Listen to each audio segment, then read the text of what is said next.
By and with the authority vested in me by the Fellows, I hereby install you, Dr. Ron V. Maier, as President of the American College of Surgeons, and vest in you authority in the exercise of the duties pertaining thereto. It is with pleasure that I invest you with the presidential insignia of the college, indicative of, indeed, the great honor and responsibilities of this office.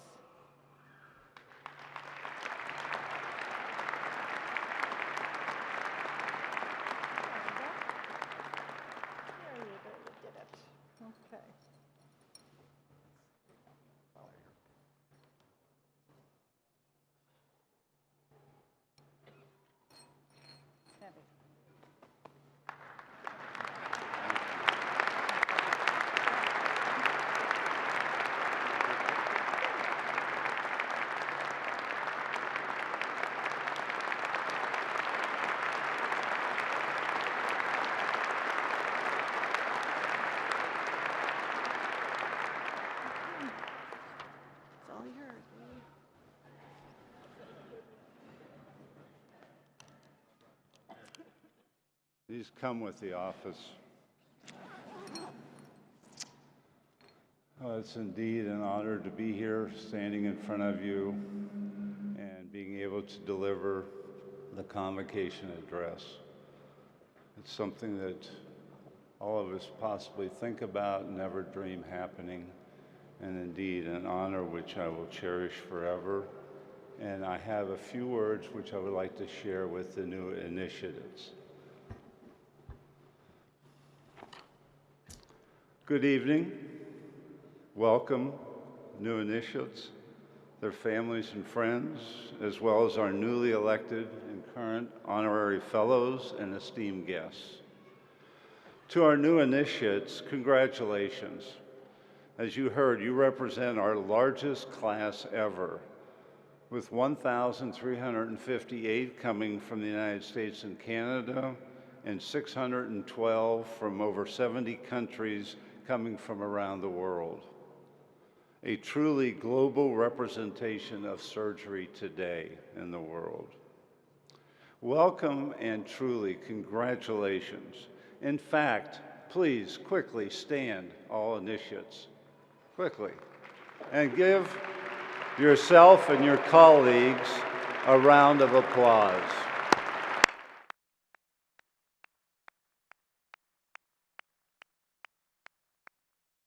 Thank you. You each richly deserve this recognition. This is indeed a momentous occasion. You have just earned entry into the American College of Surgeons and have taken a major step in solidifying your standing in our profession. Surgery is not only a great profession, but also the best profession in medicine. A profession, I would argue, that will provide you with recognition and rewards that you deserve, based on the years of hard work, dedication, and commitment to become, and hopefully remain, the best surgeon that you can be. And as a surgeon, you will help sustain our profession through self-regulation, altruism, and constant demonstration of the highest ethical values.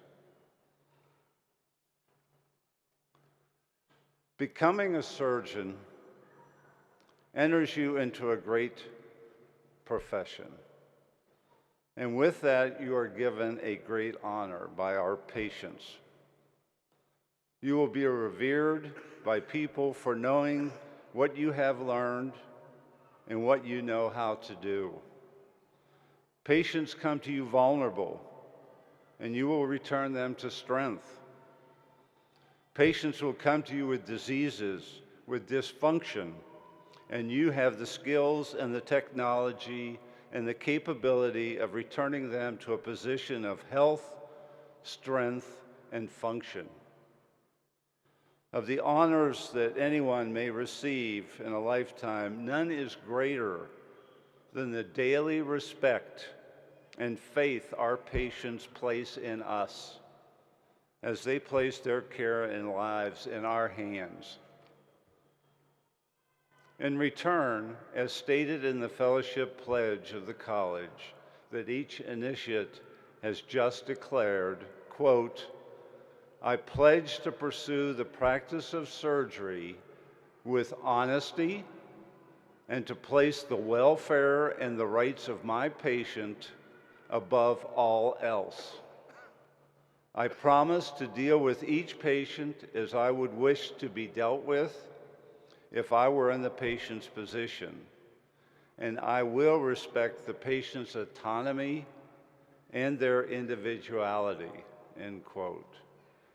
In fact, in recognition of our increasingly diverse society, this tenet, which is based on the golden rule that has served us well for 5,000 years, has been revised to the platinum rule, where we in fact deal with our patients not only as we would wish to be treated ourselves, but as they wish to be treated based on their own unique ethnicity, gender, backgrounds, experiences, cultures, and the entirety of their intersectionality. Always remember their valor, their dignity, their humor, their determination. That is a lot to carry on your shoulders, but I know each of you is up to this challenge. Our focus is to deliver the most effective and efficient care to our patients. Always remember to be kind, thoughtful, and respectful to your patients. We need to always hold our patients and their needs first. Remember the platinum rule. No matter how famous you become, remember whom you serve. Be humble. Accept with an open mind what your patients teach you daily. If you do, they will find a way to keep you humble in so many unique and challenging ways. As stated by Thomas Naska, MD, MACP, Chief Executive Officer of the ACGME, quote, every patient has a why. We need to listen. We need to hear it so we can help them with the how so that they can achieve it. Your soul will be enriched by each person you care for. Pursue your calling with vigor, with commitment, with kindness, and whenever in doubt, remember the why that's in your hearts today, end quote. And we need to always, again, remember for whom we work, our patients, and to commit the totality of our careers to improving their care. Maintain your love for attaining new knowledge and be open to a lifetime of learning. As you enter practice, if you believe you have all the answers, you're in the wrong profession. Science and technology are constantly changing. Be humble and recognize your gaps and acknowledge your deficiencies. It will take a constant commitment and daily work to stay current. Develop your skills as you develop your knowledge. Remember to stay conscientious in your pursuit of competence and to always deliver care with compassion. Similarly, always assess your outcomes. Each year, be better than you were the prior year. Use your membership in the American College of Surgeons. Not only will self-assessment and comparison to others be an expectation for reimbursement going forward, but knowing that your outcomes are comparable to benchmarks will be expected and is warranted by our patients. Value-based care is here to stay, and being able to assure your patients of high-quality care will require honest assessment of your outcomes. Outcomes assessment was a foundational value upon which this college was founded in 1913. And the college has remained a worldwide leader in this respect. Whether it is developing the structure to improve the outcomes of your trauma system, measuring the effectiveness of your bariatric center, measuring the effectiveness of your individual surgeons, the ACS offers programs that allow surgeons to compare outcomes against data generated by other surgeons, rather than arbitrary standards developed by an accountant. You are given great opportunities to achieve these goals. You are granted a unique leadership status. But to succeed, you need a finely tuned team based on strong collegiality and mutual respect. Become a true leader.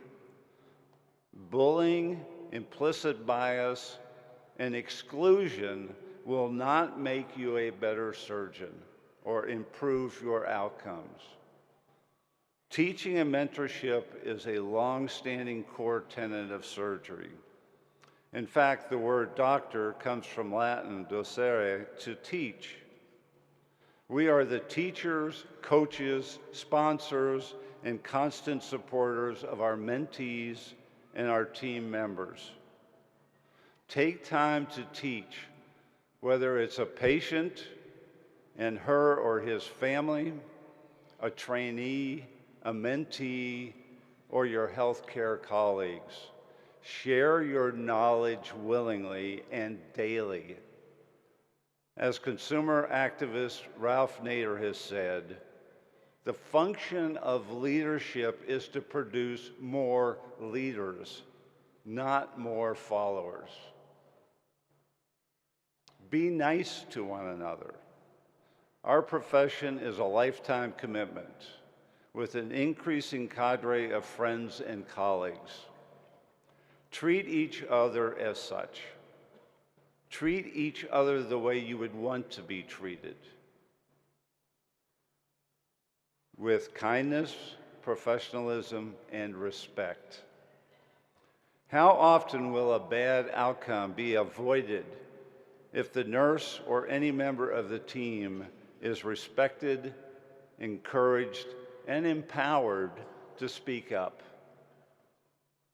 To be effective, your colleagues, including all members of the healthcare team, must trust you. And in return, you must trust that they are hardworking, committed, and dedicated to the care of our patients. You must decide how best to succeed and lead. Some recommend doing only what you need to do to advance your career. Avoid distractions, such as teaching and mentoring, or advancing the goals of the institution through committee involvement. However, saying no is not the way to fulfillment. You need to lead and to be invaluable. You need to say yes, to provide help when asked, to provide mentorship and support. I recommend that you strongly consider leadership based on service. As stated by the philosopher Lao Tzu, quote, "A leader is best when people barely know he exists, when his work is done, his aim fulfilled, they say, we did it ourselves." As Dr. Michael Zinner, past chair of the ACS Board of Regents, recently stated in a symposium, quote, "If you want to be a leader in surgery, the most important skill to have is the ability to bask in the reflected glory of other team members. Very wise. Put another way, Jack Welch, former chairman and chief executive officer of General Electric, said, "Before you are a leader, success is all about growing yourself. When you become a leader, success is all about growing others." It is a service leadership. And even as simply placed by a great basketball player, Michael Jordan, earn your leadership every day.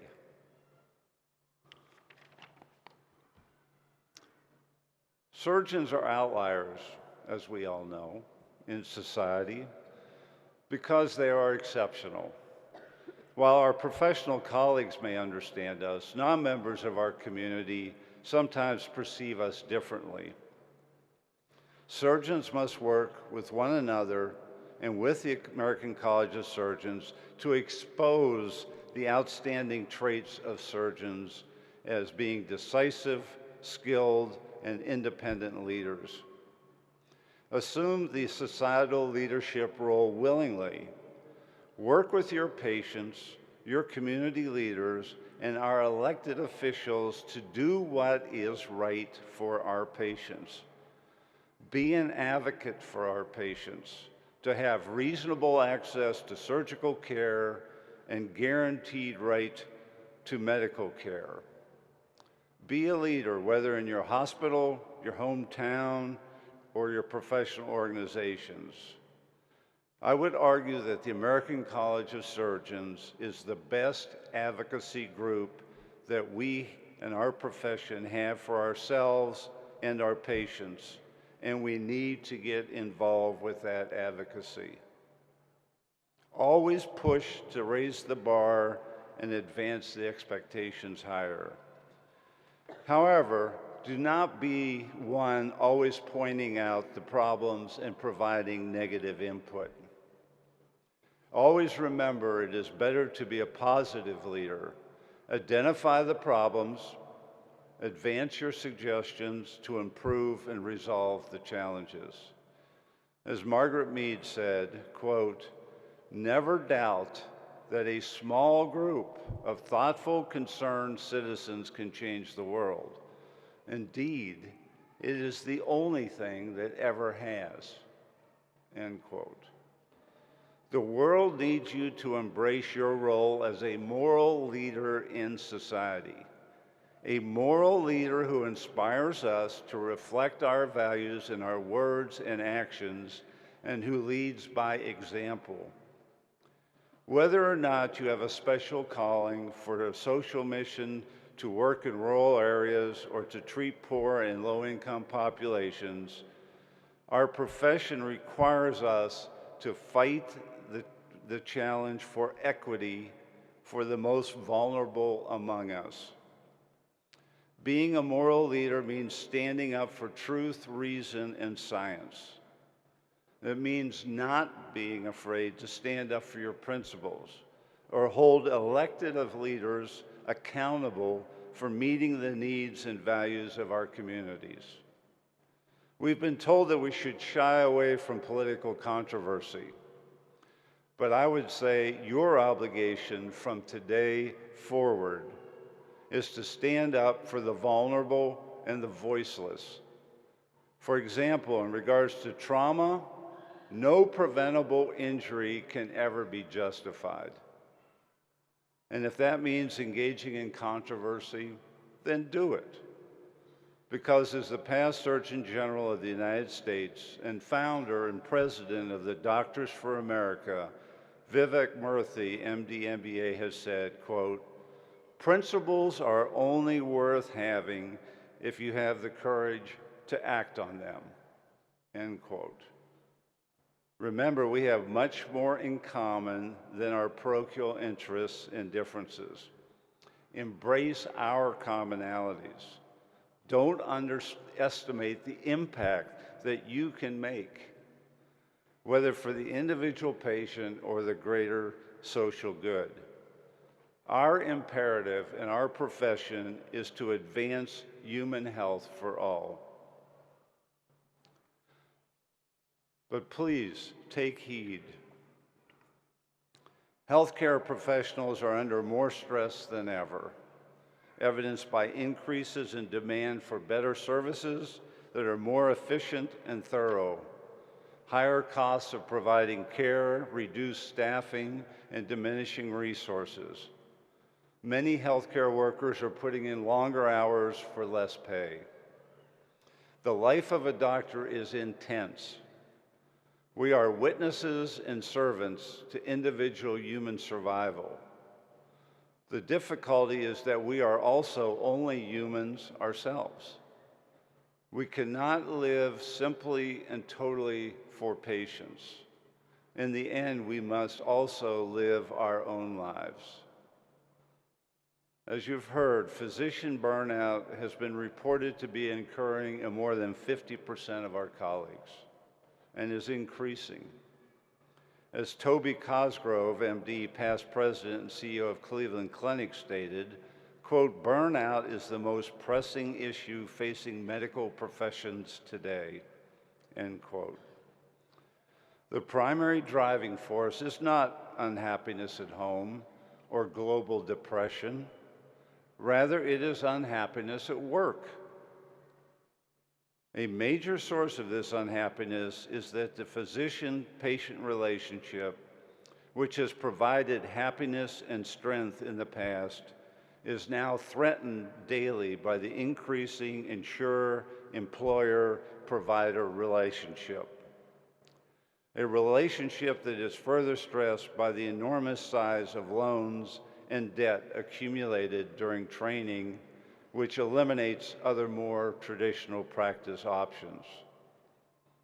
Along with this new stressful relationship is an increasing cynicism in medicine as patients routinely change physicians, employers change insurers, and insurers change physician panels during frequent employer-insurer negotiations, frequently absent input from either patients or physicians who are left powerless and without a voice in the process.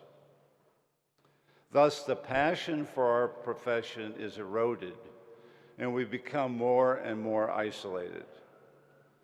These challenges continue to be pervasive and have become an increasing part of life in our profession. As a result, for you, going forward has become increasingly critical to remember to practice self-wellness. You cannot provide optimal care to your patients if you are not well yourself. It is time to heal the healers. Avoid burnout and the attendant loss of compassion. As challenges and pressures continue to change and mount, you must develop an active strategy to prevent overload and depression.